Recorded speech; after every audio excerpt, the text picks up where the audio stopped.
हाँ तो दोस्तों इस वीडियो के अंदर हम येसन केमेक केयर के आईपीओ के बारे में बात करेंगे और जानेंगे कि आपको इस आईपीओ के अंदर अप्लाई करना चाहिए या नहीं। चलिए शुरू करते हैं।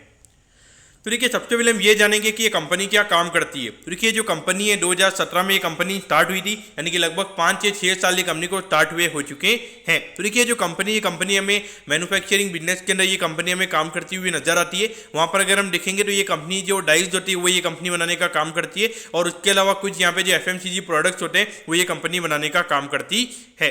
अब अगर हम कंपनी की अगर हम प्रोडक्ट की अगर हम बात करेंगे तो देखिए नेचुरल डाइज हो गया, फिर सिंथेटिक जो डाइज होते हैं, फिर उसके अलावा जो सिंथेटिक ऑर्गेनिक डाइज होते हैं वो ये कंपनी बनाने का काम करती है।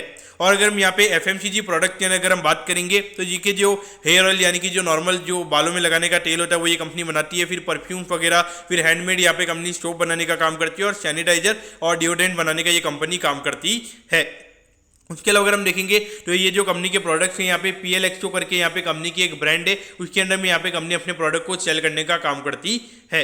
लेकिन देखिए मेरे ख्याल से इतने छोटे लेवल पे मेरे ख्याल से एफएमसीजी प्रोडक्ट को यहाँ पे एक बड़ा बिजनेस बनाना, क्योंकि कहीं ना कहीं अगर आप देखोगे एक अच्छा डिस्ट्रीब्यूशन नेटवर्क यहाँ पे चाहिए होता है, और जो बड़ी बड़ी कंपनीज होती है जिनके पास में काफ़ी बड़ा कैपिटल रहता है, मेरे ख्याल से वो एक अच्छी तरीके से ग्रो कर सकते हैं। लेकिन देखिए फिर भी अगर आपको एक नॉर्मली अगर 2-3 करोड़ का बिजनेस अगर आपको बनाना है, 4-5 करोड़ तक के प्रॉफिट का अगर बिजनेस अगर आपको बनाना है, तो आप एक एरिया में कॉन्सेंट्रेट करके वो यहाँ पे बना सकते हैं। तो उस पॉइंट ऑफ व्यू से आपने यहाँ पे इसे देखना चाहिए। आपने ये नहीं सोचना चाहिए कि यहाँ पे ये कंपनी 500 करोड़ का टर्नओवर करेगी सिर्फ ये नॉर्मल एफएमसीजी के अंदर, तो ये थिंकिंग मेरे ख्याल से यहाँ पे गलत रहेगी।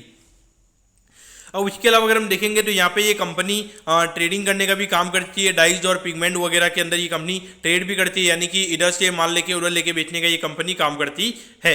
उसके अलावा अगर हम देखेंगे तो यहाँ पे जो कंपनी का जो कलर सॉल्यूशन ये कंपनी प्रोवाइड करवाती है, वो टेक्सटाइल इंडस्ट्री हो गया, पेपर इंडस्ट्री हो गया, पेंट इंडस्ट्री, सोप इंडस्ट्री, इसके अंदर ये सब यूज किया जाता है।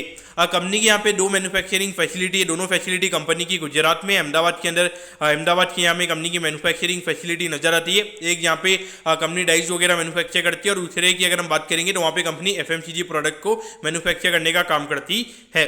अगर हम कंपनी की कैपेसिटी की अगर हम बात करेंगे तो 650 मिलियन टन पर एनम की कैपेसिटी हमें यहाँ पे ये कंपनी की नजर आती है। और बाकी अगर हम दूसरी फैसिलिटी की अगर हम बात करेंगे तो ये छंगोदार के अंदर हमें यहाँ पे कंपनी की फैसिलिटी नजर आती है।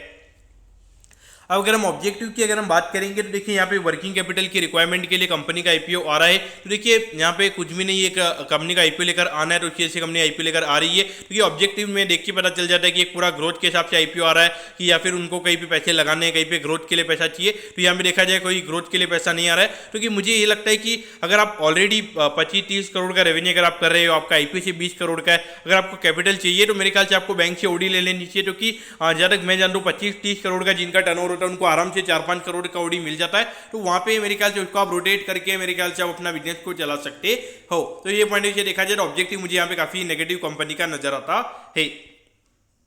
अब अगर हम कंपनी के फाइनेंशियल की अगर हम बात करेंगे तो देखिए 19 करोड़ का रेवेन्यू यहाँ पे 2020 में था, फिर 18 करोड़ के लगभग ये नंबर हुआ था। फिर उसके बाद अगर हम देखेंगे तो यहाँ पे नंबर 26 करोड़ के लगभग था, और अभी अगर हम देखेंगे तो 6 महीने में कंपनी ने 14 से 15 करोड़ के लगभग का रेवेन्यू किया है, क्योंकि इंडिकेशन दे रहा है कि लगभग 28-29 करोड़ का रेवेन्यू कंपनी का यहाँ पे ये फाइनेंशियल ईयर में होने वाला है। क्योंकि अगर आप देखोगे पिछले साल के कंपेरिजन में कोई ज्यादा ग्रोथ हमें यहाँ पे देखने को नहीं मिली है। अगर हम प्रॉफिटेबिलिटी की बात करेंगे यहाँ पे 1-1 करोड़ के लगभग कंपनी के नंबर थे, लेकिन अगर हम एकदम से भी देखेंगे तो 6 महीने में कंपनी ने 2.68 करोड़ का प्रॉफिट कमाया, जो कि इंडिकेशन दे रहा है कि यहाँ पे क्लियर कट यहाँ पे थोड़ा विंडो ड्रेसिंग कंपनी ने किया, यानी कि थोड़े नंबर्स को यहाँ पे मैनिपुलेट कंपनी ने किया। जो कि यहाँ पर अगर आप देखोगे ऑल ओवर इंडस्ट्री की अगर मैं बात करूंगा, जो नेट प्रॉफिट मार्जिन से भी इंडस्ट्री के वो हमें यहाँ पे कम नजर आते हैं, लेकिन ये कंपनी के नंबर्स हमें यहाँ पे बढ़ते हुए नजर आए, क्योंकि ये इंडिकेशन अगर आप देखोगे कहीं ना कहीं ऐसा लग रहा है कि यहाँ पे कंपनी के नंबर सीधा 5 करोड़ हो जाएंगे, और यहाँ पे कोई ज्यादा रेवेन्यू ग्रोथ हमें कंपनी के अंदर देखने को नहीं मिला है। तो एकदम से यहाँ पे जो कंपनी की प्रॉफिटेबिलिटी है वो हमें यहाँ पे डबल से ज्यादा कैसे बढ़ती हुई नजर आ रही है, ये मुझे यहाँ पे समझ में नहीं आ रहा है। अब अगर हम आईपीओ के डिटेल्स के बारे में अगर हम बात करेंगे तो देखिए 24 जुलाई को ये आईपीओ में ओपन होता हुआ नजर आएगा, और 26 जुलाई को ये आईपीओ में क्लोज होता हुआ नजर आएगा। यहाँ पे 40 रुपये पर शेयर पे कंपनी शेयर दे रही है, और 3000 शेयर का हमें यहाँ पे लॉट नजर आता है।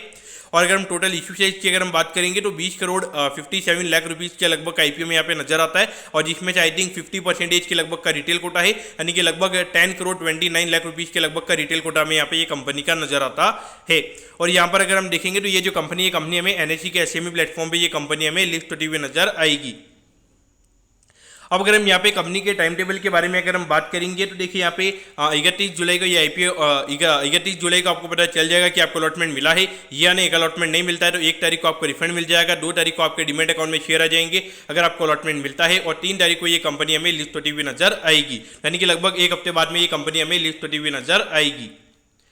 अब अगर हम एट दी एंड अगर हम यहाँ पे कुछ वैल्यूएशन के पैरामीटर्स की अगर हम बात करेंगे तो देखिए लगभग 80 करोड़ के मार्केट कैप पे ये कंपनी का आईपीओ में आता हुआ नजर आ रहा है। थोड़ा कुछ मेरा कैलकुलेशन यहाँ पे गलत हो सकता है, लेकिन मेरा एस्टिमेशन यहाँ पे 80 करोड़ के लगभग आया है। तो उसके हिसाब से अगर आप देखोगे, अगर ये साल कंपनी 5 करोड़ का जो यहाँ पे एस्टिमेशन कंपनी ने दिखाया है, तो इसके हिसाब से लगभग 16 का पी रेशियो में यहाँ पे कंपनी का नजर आता है। लेकिन मुझे ग्रोथ वाइज यहाँ पे कुछ इतना ज़्यादा फिनोमिनल ग्रोथ नजर नहीं आई है। अगर बिजनेस मॉडल की भी अगर मैं बात करूँगा तो इतना ज़्यादा कोई अच्छा बिजनेस मॉडल हमें यहाँ पे कंपनी का नजर नहीं आता है। लेकिन अगर मैं करेंटली अगर मैं ग्रे मार्केट प्रीमियम की अगर मैं बात करूंगा तो लगभग 10 से 12,000 रुपये पर लॉट का प्रीमियम हमें यहाँ पे चलता हुआ नजर आ रहा है। यानी कि जो करंट अभी जो प्रीमियम है वो हमें ये इंडिकेशन दे रहा है कि लगभग यहाँ पे जो लिस्टिंग है वो हमें यहाँ पे 10 से 11% के प्रीमियम पे होती हुई नजर आ सकती है। लेकिन देखिए मेरे ख्याल से अभी यहाँ पे एक बड़ा मेन बोर्ड आईपीओ भी हमें यहाँ पे नजर आने वाला है यथार्थ हॉस्पिटल का, जिसकी डिमांड हमें काफी अच्छी देखने को मिलने वाली है। तो यहाँ पर मेरे ख्याल से अगर ओपन में एप्लीकेशन लगाना, मेरे ख्याल से इसमें काफी ज्यादा रिस्क रहेगा। मेरे ख्याल से तो ये आईपीओ को टोटली अवॉइड करना चाहिए। मुझे इतना कुछ अच्छा ये कंपनी के अंदर मुझे नजर नहीं आया है। लेकिन यहाँ पे मुझे लगता है कि जो ग्रे मार्केट की है जो इंडिकेशन, तो मुझे लग रहा है कि यहाँ पे